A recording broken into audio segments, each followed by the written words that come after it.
friends, and welcome back to another edition of In the Kitchen with Karen. So as you can see, I am wearing my glasses today because I am blind as a bat. I normally wear contacts, but it's the day after Christmas and I'm feeling a little lazy. So I just decided to wear my glasses. Now that we're in full winter mode and it's getting so cold outside, I thought it would be nice to make another one of those comfort food dishes that come from the Crockpot. So today I'm going to be making Homestyle beef and noodles. And what this involves is you take a chuck roast and you cook it in the Crockpot on high for, I think it was about 5 hours. And then after that, you're going to add some noodles to it, cook it for another hour. And it is going to be a huge hug in a bowl. It's going to be sort of a cross between a soup and a stew. Now this is a dish that my grandma used to make, but she made it in the oven, and I'm going to be making it in the crock pot. So let's get cooking.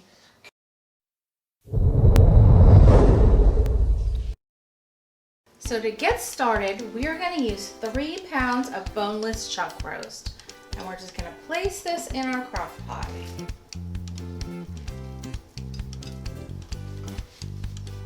One package of au jus gravy mix,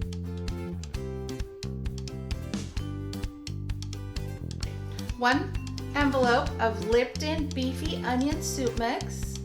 Now if you don't have the beefy onion flavor, just use the regular flavor.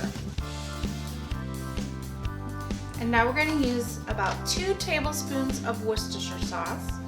You can just eyeball this. And now we're going to use 6 cups of beef broth.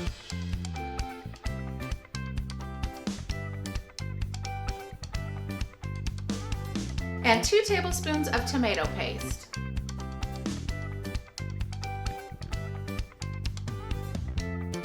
And now we're going to put our lid on and we're going to cook it on high for 4 to 5 hours until it's very tender.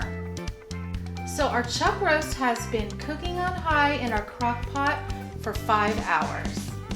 Now it took a little bit longer than what I said. I originally had said 4 hours, but it was taking a little longer, so that's totally fine. And I just want to show you how it should look when you're shredding it. You see how it just falls apart there? If you can shred it with 2 forks like that, because that means it's nice and tender. So now I've shredded all of the roast inside the crock pot. Now we're going to add these frozen egg noodles. You can find them where the vegetables are in the frozen food aisle. And these are more of like a Homestyle noodle, not the ones that come dried in a bag. You can also use the dried ones, but they won't take quite as long to cook. So I'm going to add these to the crock pot. And now to thicken up the juices that are in the crock pot, I'm going to use this packet of mushroom gravy. Just pour it right in with the juice and it's going to thicken it up. Now just give that a stir. Oh my gosh, it looks good already, right guys? And now that we have everything all blended together, we're going to cook it on high for another hour. Now take a look at this, you guys. Noodles have been cooking for an hour in here, and the gravy packet really thickened up the broth nicely.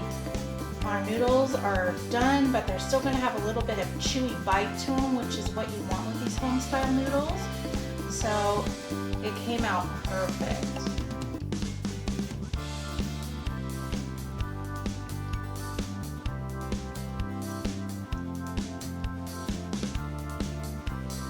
Now this is optional, but I'm just going to add a little bit of parsley on the top just to give it a nice little color. And there you have it, you guys. This hearty Homestyle crock pot beef and noodles. Okay, you guys, you know what time it is. Time for me to give it a try. Now I'm going to use a spoon, but you could probably use a fork too, but I like to get some of the gravy and everything together in the spoon. It is so good, you guys. You have to try this. Now I also wanted to tell you guys, if you're not a huge beef lover, You can also make this with chicken.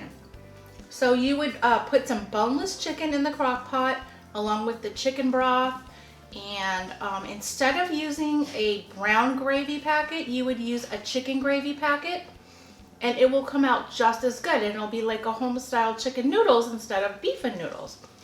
So if you decide to make it that way, let me know how it turned out. I want to thank everybody for watching.